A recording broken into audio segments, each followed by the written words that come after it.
The dress was zipped up, my reflection staring back at me from the bridal suite mirror. The makeup, the hair, the heels. Everything was perfect. Too perfect. And in that second, I realized I wasn't ready for what would happen when I walked out that door. My name is Riley, and I was standing in a lavender bridesmaid dress that fit me better than any piece of clothing I'd ever worn in my life. The problem wasn't how I looked. The problem was how right it felt. In 30 minutes, I'd have to walk down the aisle in front of 200 wedding guests who'd known me my entire life as Emma's little brother. But looking at myself in that mirror, I wasn't sure I could go back to being that person after today. But this moment didn't begin here. It started with one phone call at 7 a.m., the call that changed everything I thought I knew about myself. Saturday morning, 3 hours before my sister Emma's wedding. I was planning to throw on my rented tux, show up, smile for photos, and survive another family event where I felt like I was wearing a costume. Then my phone rang with the panic call that would change my entire life. "Riley, thank God you answered." Emma's voice was pure stress. "Jessica's in the emergency room with food poisoning. She can't even stand up, let alone walk down an aisle." Jessica was her maid of honor. Emma had been planning this wedding for 18 months. Every detail calculated, every moment choreographed. And now, 3 hours before the ceremony, her entire bridal party was falling apart. "I need you to fill in," she said, desperation clear in her voice. "You're the exact same size as Jessica. The dress will fit perfectly. Please, Riley, you're my only option." I sat on the edge of my bed, processing what she was asking. "Emma, I can't walk down an aisle in a dress. What will Mom and Dad say? What will Grandma think? What about all your friends?" "I don't care what anyone thinks," she said through tears. "This is my wedding day, and I need my family with me, just for the photos and the ceremony, please. You'd be saving everything." I looked at my tuxedo hanging on the closet door, the stiff black suit that made me feel like I was playing dress-up every time I wore formal clothes. Then I thought about Emma, my big sister who defended me through every awkward phase of childhood. "Okay," I heard myself say, "I'll do it, just for you." I thought I was saving her wedding. I didn't realize I was about to step into a version of myself I'd never met before. When I arrived at the hotel bridal suite, it was controlled chaos. The makeup artist and hairstylist Emma had hired were already setting up their stations. The other bridesmaids were getting their touch-ups done. And there was Jessica's lavender dress, hanging on the closet door like it was waiting for me. "Don't worry, honey," the makeup artist said, studying my face with professional assessment. "I've done this before. We're going to make you look absolutely beautiful." She wasn't just being kind. She was stating a fact, like she could already see the finished result in her mind. The transformation started with foundation. Cool liquid being smoothed across my face, erasing the masculine edges I'd grown used to seeing in mirrors. Then concealer, highlighting, contouring, techniques I'd only seen in online videos, now being applied to my own skin by someone who knew exactly what she was doing. "Close your eyes," she murmured, and I felt eyeshadow being blended across my eyelids. Colors I'd never imagined wearing, creating depth and dimension I'd never seen on my own face. Mascara made my eyes look twice as large. Lipstick in soft pink made my mouth look fuller, more expressive. Each step revealed features I'd never noticed about myself, like discovering rooms in a house I thought I knew completely. Meanwhile, the hairstylist was working magic with extensions and pins, creating an elegant updo that made my neck look graceful, feminine, sophisticated. "Time for the dress," Emma said, handling the lavender fabric like it was made of precious silk. Which, I realized as she helped me step into it, it actually was. The dress slipped over my head and settled against my body like it had been tailored specifically for me. Emma zipped it up slowly, and I felt the fabric embrace me in ways my regular clothes never had. The heels were next. 2-inch lavender pumps that changed everything about how I stood, how I walked, how I carried myself through space. The first few steps were uncertain, but my body seemed eager to learn this new way of moving. "Turn around," the makeup artist said. "Look at yourself." I turned toward the full-length mirror, and the person looking back stopped my breath completely. The person in the mirror had my eyes, my nose, my basic features, but everything else belonged to someone I'd never met. Someone elegant, confident, beautiful in ways I'd never imagined I could be. The lavender dress hugged curves I didn't know I had. The makeup had created cheekbones, made my eyes luminous, given my face a softness that felt more real than the sharp angles I was used to seeing. "Oh my God," one of Emma's friends whispered. "Riley, you look absolutely stunning." Emma stood behind me, tears forming in her carefully applied makeup. "You look natural," she said, wonder clear in her voice. "Like this is who you've always been, and we just never got to see it before." "Ladies, we need to line up," the wedding coordinator called. "Ceremony starts in 15 minutes. Emma squeezed my hand. "Ready to walk down that aisle?" I looked at myself one more time in the mirror. At this person who looked like me but moved like someone confident, beautiful, authentic. "No," I said honestly, "but let's do it anyway." But nothing could prepare me for what happened when I stepped out of that bridal suite. The processional music started, and suddenly everything became real. I was about to walk down an aisle in front of 200 people who'd known me my entire life as Emma's quiet little brother who wore ill-fitting suits to family events. The first few steps were pure terror, but then something shifted. Maybe it was the dress, maybe it was the heels, maybe it was finally expressing something I'd been hiding without even realizing it. But I started walking with confidence I'd never felt before. The whispers started immediately. I could hear fragments as I walked. "Is that Riley? Emma's brother? She looks beautiful." Every step felt like both freedom and exposure. Freedom to move gracefully, to be elegant, to express a part of myself that had never seen daylight. But also exposure. Being seen by everyone who'd ever known me. Being judged, being talked about. I caught glimpses of reactions as I walked. My Aunt Sarah was smiling with genuine warmth. Uncle Mike looked confused, but not hostile. Grandma Rose had this expression I couldn't read. Surprise, maybe, but not disapproval. Mom was crying, but I couldn't tell if they were happy tears or worried tears. Dad looked like he was processing something he'd never expected to have to process. When I reached the altar and took my place with the other bridesmaids, I realized something profound was happening. For the first time at a family event, I wasn't trying to disappear. I wasn't counting minutes until I could leave.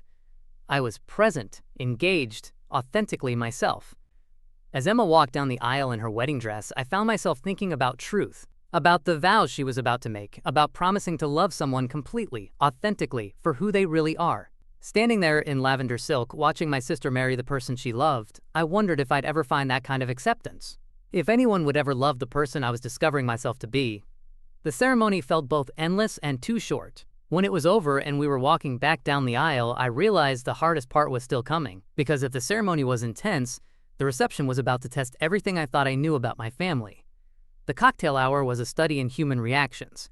Some relatives approached me with curiosity and warmth. Others kept their distance, whispering to each other while glancing in my direction. But then the dancing started, and something magical happened. The first song was a slow ballad, and Emma's maid of honor duties meant I needed to dance with the groomsmen during the wedding party dance. I'd been dreading this moment all day. But when the music started and I began moving in the dress and heels, I discovered I could actually dance. Not the awkward, stiff movements I'd always done at family events, but real dancing. Graceful, confident, natural. When the tempo picked up, I found myself dancing with relatives I'd barely spoken to at previous family gatherings. My cousin Jennifer pulled me onto the dance floor. "I've never seen you this happy at a wedding," she said, laughing as we spun around together. She was right. I wasn't hiding in corners, counting minutes until I could politely leave. I was engaging, laughing, moving through the party like I actually belonged there. The reactions were mixed. Aunt Sarah hugged me and said, "You look radiant, honey. Absolutely radiant." Uncle Mike avoided eye contact, but wasn't actively hostile. Some of Emma's friends kept taking pictures with me, saying I looked absolutely gorgeous. But I also caught other conversations. Whispered concerns about what this means and whether this is just for the wedding, and what Emma's new in-laws must be thinking. As the reception continued, I realized this wasn't just about wearing a dress to help my sister's wedding. Something in me wanted more. I wasn't performing femininity. I was expressing something that felt authentic, natural, right. But the question that kept haunting me was simple.